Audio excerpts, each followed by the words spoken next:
2019년 2월 1일 이진원의 체크포인트 지금부터 시작을 하겠습니다. 네, 오늘은 왜 부국 강병의 길을 걸어야 하는가 라는 주제로 한번 살펴보려고 하는데요. 전 세계적으로 부국 강병 이미지 마케팅에 굉장한 열을 올리고 있는 것은 사실입니다. 미국 같은 경우에는 미국을 위대하게, 러시아 같은 경우에는 차르의 시대를 재건하자 하는 이런 식으로 각각의 개성을 살린 부국 강병 마케팅에 열을 올리고 있는 건 사실인데요. 이런 상황 속에서 우리 대한민국은 부국 강병의 길을 어떻게 걸어야 될 것이고 또 어떤 스탠스를 취해야 될 것인지에 대해서 오늘은 좀 간략하게 한번 살펴보고자 합니다. 네, 이제 첫 번째로 말씀을 드리면서 두 가지 사진을 보여드리려고 해요. 첫 번째 사진은 공중급유기를 전력화했다는 사진인데요. 우리 대한민국이 1월 30일자로 공중급유기를 한 대 도입을 했습니다. 이 공중급유기 도입이 갖는 의미가 왜 크냐면요. 이 공중급유기를 도입하게 되면 이 공역에서 훈련할 수 있는 시간이 2 내지 3배 정도 더 늘어난다고 하더라고요. 그런 부분으로만 봤을 때도 우리 공군 국방력이 한층 더 강화됐다고 볼 수 있는 부분이라고 저는 생각을 하거든요. 두 번째로 F-35기 125기의 도입입니다. F-35기 125기 도입도 이제 어떻게 보면 스텔스 전투기의 시대가 이제 다다랐다는 것을 보여주는 하나의 단적인 예라고 볼 수 있겠거든요. 이처럼 공중급유기를 도입한 것, 또 F-35 스텔스기를 도입한 것, 이제 국방력이 한층 더 강력해지고 있다는 것을 보여주고 있는 것도 사실입니다. 하지만 또 어떻게 보면 아쉬운 점도 있는 건 사실이에요. 어떤 부분이냐면요. 바로 이 부분이에요. 일본 같은 경우에는 향후 이제 최대 100대 정도의 F-35기를 이제 도입할 예정이라고 하더라고요. 이런 부분으로 봤을 때는 우리나라 같은 경우에는 아직 거기에 좀 가기에는 좀 부족한 부분이 없지 않아 있는 건 사실이거든요. 하지만 그렇다고 해서 비관적인 생각을 할 필요도 없는 것이 어쨌든 간에 이제 계속해서 이 갭을 줄여나가기 위해 노력하고 있다는 게 중요한 부분이라고 저는 생각을 하거든요. 왜 이 갭을 줄여나가는 것이 중요한 부분이냐면요. 이제 과거의 이야기를 좀 해보자면은 이제 그 느낌을 많이 받으실 수 있을 것 같아요. 어떤 부분이냐면, 네, 1543년에요. 일본이 조총을 받아들였습니다. 이 조총을 받아들여가지고 총포, 유럽에서 이 조총 2정을 수입해서 이 총을 자신들의 총으로 개량을 해서 결국에는 1592년에 임진왜란 당시에 이 총을 가지고 우리 조선에 침입을 하게 되죠. 근데 이 조선을 좀 살펴보자면 어땠냐면 1543년 당시에는요. 이 주세붕으로 대표되는 이 성리학의 시대가 열리게 됩니다. 저는 조선왕조의 기틀이 되고 주춧돌이 됐던 성리학을 비판하고 싶진 않아요. 하지만 아쉬운 점은 무엇이냐면요. 이 1589년에 이 쓰시마 영주를 통해 가지고요. 우리가 이 조총을 받게 되거든요. 조선왕실에서. 근데 이 조선왕실에서 어떻게 생각을 했냐면요. 우리는 우리가 가지고 있는 본래의 훌륭한 것만 가지고 하면 된다고 하면서 이 조총을 그냥 창고에다 방치를 합니다. 결국에는 이게 어떻게 됐느냐. 1592년에 임진왜란에서 우리가 잠깐 판단을 잘못했던 걸로 인해 가지고 굉장한 막대한 피해를 보게 됐던 건 사실이거든요. 이런 부분으로 다가온다는 거죠. 또 어떤 부분이 있었느냐. 이제 이웃나라 일본하고 계속 비교를 하게 되는데요. 1853년에요.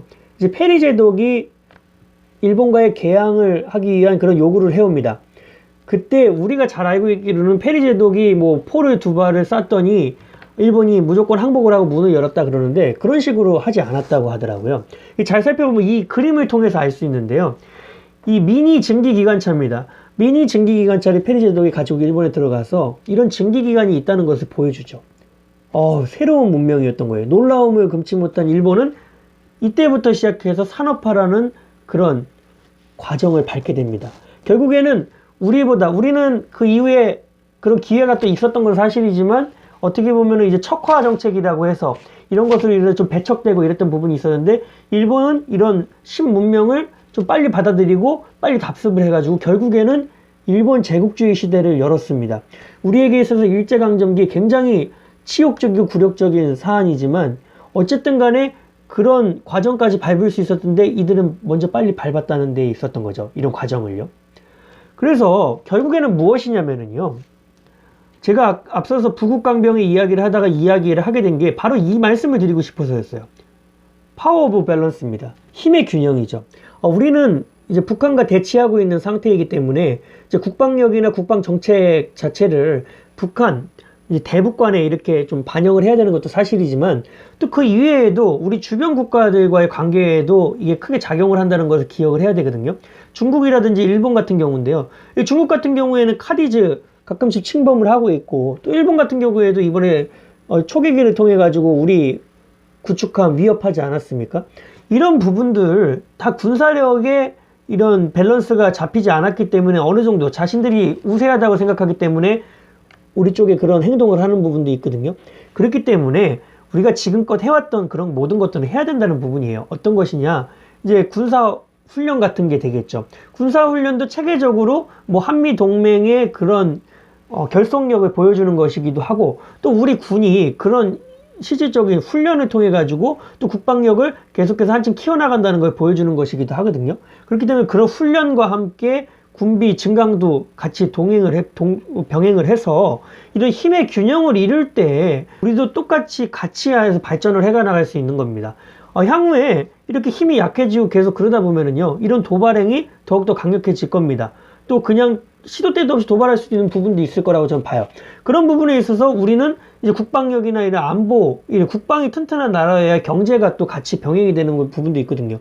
우리나라 같은 게 투자를 많이 받는 나라이고 이런데 그런 부분에 있어서 약해진 부분, 그렇게 빈약해진 부분 보여준다면 경제에도 긍정적인 영향이 나타나지는 않을 겁니다.